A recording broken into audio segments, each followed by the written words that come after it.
तो जैसे कि मैंने आपको क्या बताया कि बिल्स ऑफ एक्सचेंज एक कहानी है, एक कहानी है। तो उस कहानी में हमने क्या क्या सीखा। अच्छा चलो यहाँ पे दे ही रखा था डिस्काउंटिंग का, तो अमाउंट बता देता हूँ कि 5% था ना जैसे इस केस में। A discounts the bill with the bank on 1 April. 1 April को ही सामान बेचा था, तो 1 अप्रैल को ही अगर डिस्काउंटिंग हो गई तो क्या बताया आपको, बिल का अमाउंट में कैलकुलेशन बता देता हूँ डिस्काउंटिंग चार्जेस की।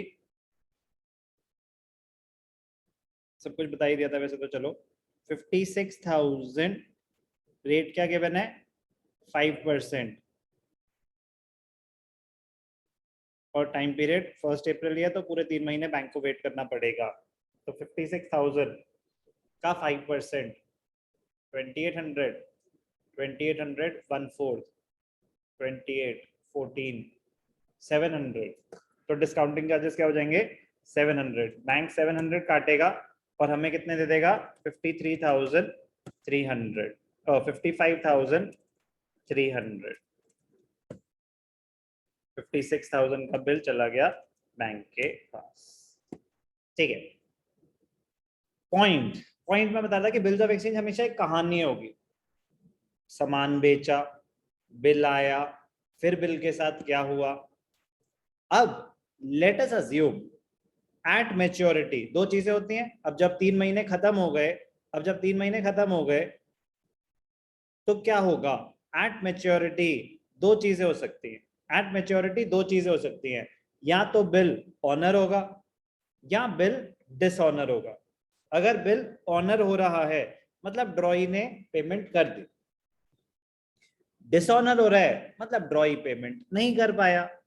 तो पहले केस 1 हैंडल करते हैं कि ड्रॉई ने पेमेंट कर दी at maturity, the bill is honoured at maturity. तो चार चीजें हो सकती हैं, या तो बिल ड्रॉअर के पास पड़ा हुआ था, या तो बिल डिस्काउंट हो रखा था, या बिल एंडोर्स हो रखा था, या बिल सेंट फॉर कलेक्शन थे। तो इट डिपेंड्स कि क्या सिचुएशन थी, उस हिसाब से एंट्री पास होगी। पहली सिचुएशन, बिल रिटेन कर रखा था ड्रॉअर ने, तो ड्रॉअर ने बिल रिटेन किया था तो बिल ड्रॉअर के पास पड़ा हुआ था, तो पैसे ड्रॉअर को मिलेंगे। तो अब पैसे मिल रहे हैं, तो पैसे मिल रहे हैं तो या तो कैश के थ्रू आएंगे या चेक के थ्रू आएंगे। कैश और bank account debited, normally bank के थ्रू होती है ट्रांजैक्शन, बट कुछ मेंशन नहीं है तो कैश स्लैश बैंक सेफेस्ट रहता है। किस चीज के अगेंस्ट पैसे आए हैं, टू बिल्स रिसीवेबल। वो जो डॉक्यूमेंट था बिल रिसीवेबल वो हो गया डॉक्यूमेंट वॉइड, खत्म। पैसे आए आपके पास, तो कितने पैसे आए 56,000 का बिल था, 56,000 आपके पास आ गए। चलो परंपरा है तो फॉलो करते हैं। कैश डेबिट क्यों हुआ, क्योंकि आपके एसेट्स क्रिएट हुए। बिल रिसीवेबल आपका एक एसेट खत्म, उसी के अगेंस्ट तो पैसे आए हैं, तो कैश और bank account debited to bill receivable. At the same time drawee क्या एंट्री पास करता होगा एट मैच्योरिटी। ड्रॉई क्या एंट्री पास करता होगा, उसने पैसे दे दिए तो उसकी लायबिलिटी खत्म। कौन सी लायबिलिटी थी, bills payable. Bills payable account debited to cash और बैंक अकाउंट। कितने 56,000। बिल्स पेएबल डेबिट क्यों हुआ, आपकी लायबिलिटी खत्म, आपने अपनी लायबिलिटी क्लियर कर दी। कैश और बैंक क्रेडिट क्यों हुआ, आपने पैसे दिए तो आपके उतने एसेट्स चले गए। Bills payable account debited to cash और बैंक। ये क्या थी situation 1, if the bill was retained till maturity. Situation 2, अगर मैंने बिल डिस्काउंट करा रखा है बैंक के पास, तो बिल तो बैंक के पास पड़ा हुआ है। At maturity drawee be payment करेगा बैंक को, मेरे से कोई लेना देना नहीं है, मेरे से कोई लेना देना नहीं है। If the bill is discounted with the bank, no entry will be passed in this case in the books of drawer. A का इससे कोई लेना देना नहीं है, पेमेंट करनी है बी ने, मिलने हैं बैंक को, मेरे बैंक अकाउंट में थोड़ी ना जा रहा है तो मैं बैंक को डेबिट करूं। बैंक के अपने अकाउंट में जा रहा है, तो payment will be made directly by B to the bank, no entry in the books of drawer. कोई doubt? No sir.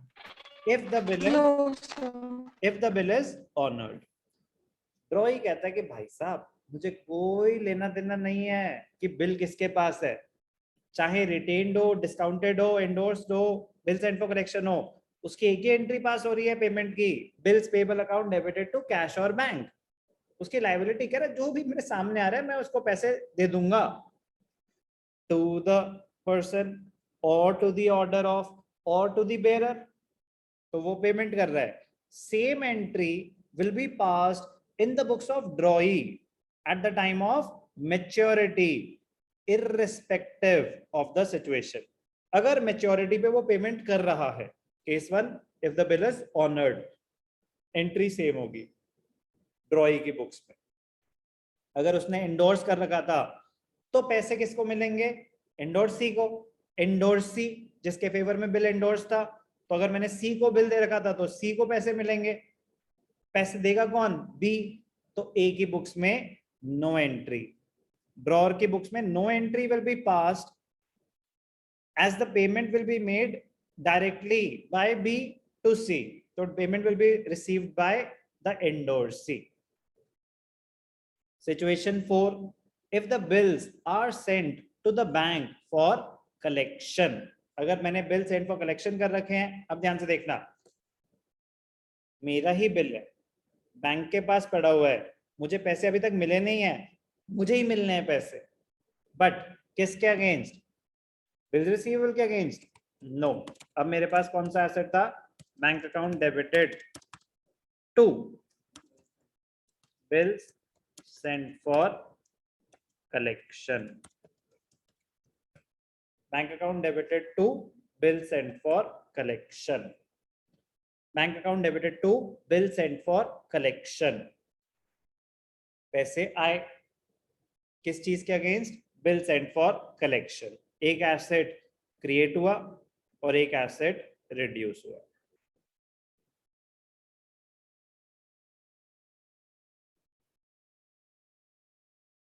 Bank account debited to bill sent for collection. क्या है ये?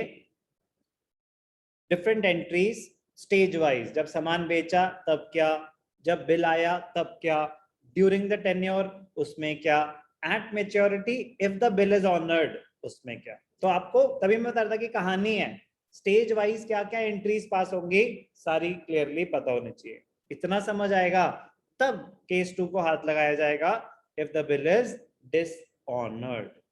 जब तक ये क्लियर नहीं होता डिसऑनर को हाथ भी मत लगाना।